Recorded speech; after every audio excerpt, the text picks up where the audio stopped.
Değerli velilerimiz, sevgili öğrencilerimiz, bugün yolculuğumuza Heidelberg Üniversitesi ile devam ediyoruz. Özellikle son dönemlerde öğrenciler tarafından, başarılı öğrenciler tarafından genelde tercih listelerinde olan, tercih edilen üniversiteler arasında yer alıyor. Ama tabii ki biraz bölgeyle ilgili de durum değerlendirmesi yapmak gerekiyor ve üniversitenin öne çıkan bölümleriyle de ilgili özellikle değerlendirme yapıp Heidelberg'de yola öyle devam etmek aslında daha uygun oluyor. Şimdi Heidelberg Üniversitesi Almanya'da Baden-Württemberg eyaletinde yer alan bir eğitim kurumu. Özellikle başlangıçta teoloji, hukuk ve felsefe fakülteleriyle faaliyet göstermeye başladı ve faaliyet göstermeye başladıktan 2 yıl sonra da tıp fakültesini bünyesine katarak gene çalışmalarına devam etmeye başlamıştır.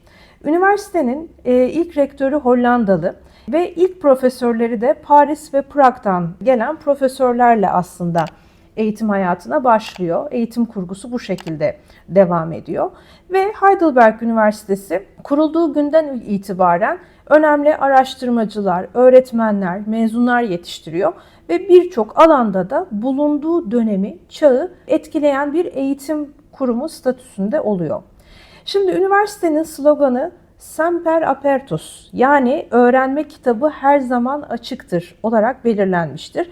Bu da üniversitenin öğrenmeye açık yaklaşımını özellikle simgelemektedir.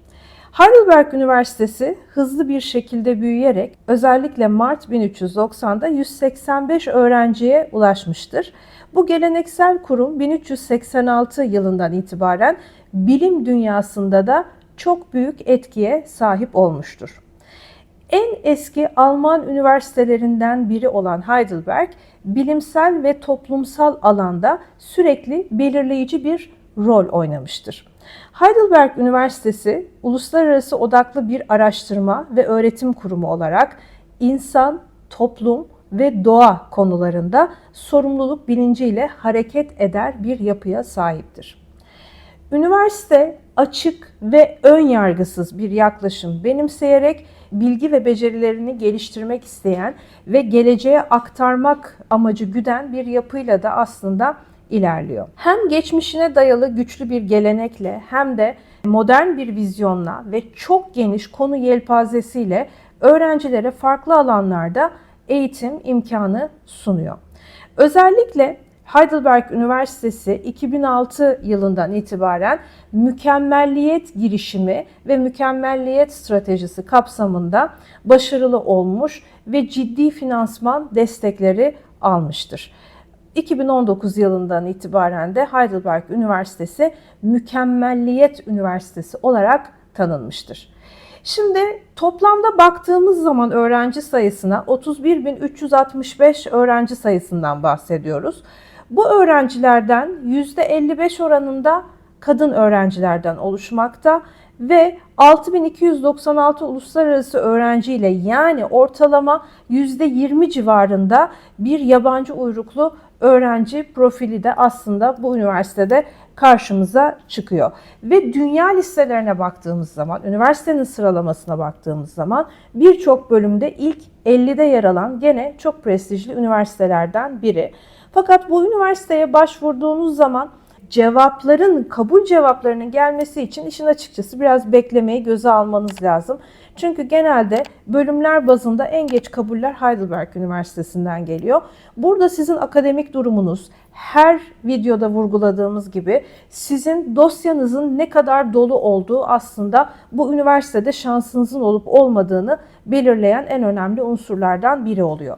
Şimdi dünya sıralamalarından ve öğrenci oranlarından bahsettik ama özellikle ön plana çıkan bölümleri biyokimya, biyoloji, biyomedikal mühendislik, tıp, hukuk, felsefe, fizik, matematik, informatik, eski tarih, eğitim bilimi, Mısır bilim, jeoarkeoloji, Alman dili ve edebiyatı, bunun yanı sıra sanat tarihi, müzecilik, klasik arkeoloji, eczacılık, sosyoloji, diş hekimliği, iktisat, spor bilimleri, yani birçok alanda çok geniş bir eğitim yelpazesi sunuyor. Tabii ki öğrenciler daha çok işte tıp ya da biyoloji alanları olduğu zaman istisnasız Heidelberg'i yazmak istiyor. Bu üniversiteden alınan kabulleri çok önemsiyor. Fakat gerçekten çok çalışma gerektiren üniversitelerden biri. Girişi biraz daha zor. Özellikle bazı bölümlerde 2024 yılındaki başvurular itibariyle özellikle pozitif bilimlerde mülakat duymaya başladık. Yani evet, kabulü veriyorlar ama bir taraftan da mülakata çağırmaya başladılar. Bu da gene kendini hissettirmeye başladı. Yani bundan sonraki dönemde artık çok fazla başvuru olduğu için öğrencileri eleme yöntemleri arasında mutlaka mülakatta kendini hissettirecektir gibi duruyor. Ve bunun yanı sıra şimdi lisansüstü akademi programları ve bilimsel sürekli eğitim etkinlikleri doktora ve bilimsel kariyer yapmaya karar veren genç araştırmaları da desteklemektedir. Aslında biraz daha akademisyenlik tarafına yönelen kişiler mutlaka yolunun bir Heidelberg'le kesişmesini istiyor. Çünkü yaşam ve kültür olarak, yani şehrin ya da üniversitenin bulunduğu bölgenin size sunduğu imkanlar olarak işte tiyatro, müzik etkinlikleri, müzeler ve koleksiyonlar, sanat dernekleri, biraz daha sanatsal faaliyetlerle aslında ön plana çıkan bir bölgeden bahsediyoruz. Biraz daha öğrenci sosyalliği var. Yani bir Frankfurt gibi ya da bir Münih gibi işte çok büyük, çok hareketli bir yapıdan söz etmemiz mümkün olmayacak ama daha ben kendime odaklanmak istiyorum. Daha akademik bir yapıda ilerlemek istiyorum. Sosyallik de benim için çok önemli değil. Sanatla haşır neşir oluyor olmam gayet benim için yeterli. Zaten aradığım sakin ve huzurlu bir ortam diyorsanız evet, Heidelberg tam size göre bir yer. Ama gene hep başarılı üniversitelerle biz bu video serisine başladığımız için genelde ilk 30'larda, 50'lerde, 100'lerde olan üniversitelerle yola devam ettiğimiz için burada da başvuru aşamasında gerçekten sağlam bir dosyayla başvurmanız gerekiyor.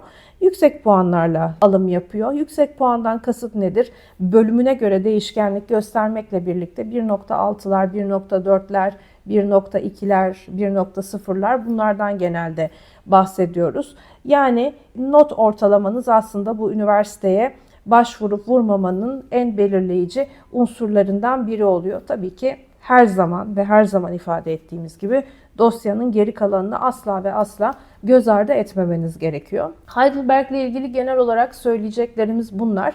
Tabii ki danışmanlarınızla yaptığınız toplantıda hangi meslek grubunda ilerleyecekseniz Heidelberg'i hangi sıralamalarda oyun planına sokmanız gerektiğini de mutlaka danışmanınızla çok iyi bir şekilde tartışmanız, görüşmeniz gerekir bu konuyla ilgili. Bu şekilde ilerlerseniz Heidelberg ile ilgili bir sıkıntı yaşamıyor olursunuz. Hepinize sevgiler.